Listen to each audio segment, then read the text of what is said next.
At yun na mga bay, tanghalian na ang ating sinigang na ulo na ininit natin kagabi. Kailangan na natin lutuin.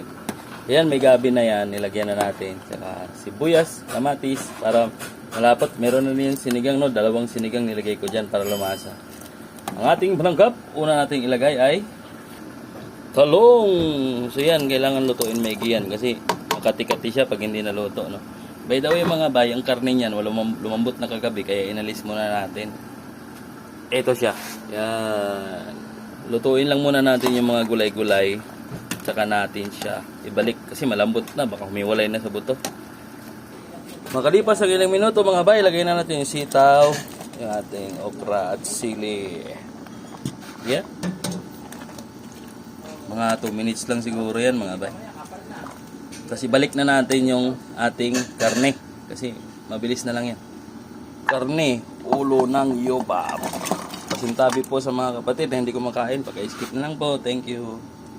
At haluin natin para pantay ang pagkaluto. Ang lambot na talaga yan mga bay.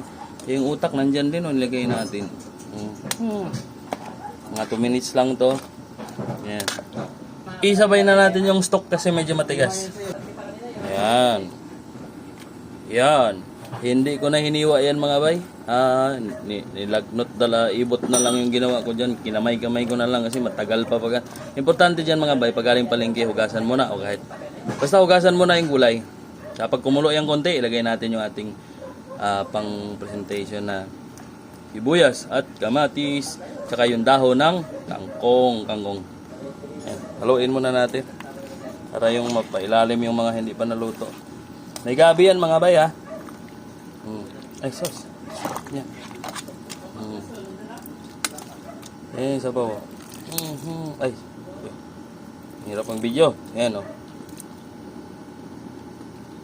Ay sos. Yan. Antayin lang natin siya kumulo mga bay. Yan.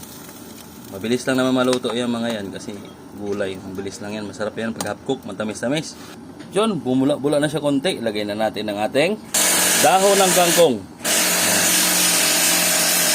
Sibuyas, kamatis, tsaka mayroong paminta. May siling green na, may siling green ba mga bay? Kanina pa natin nilagay, no? Dati nang haluin. Ayun, wala na. Sinigang na talaga to. Native yung ginamit natin na ano, no? Yun, no? Yun. Wala na, sinigang na.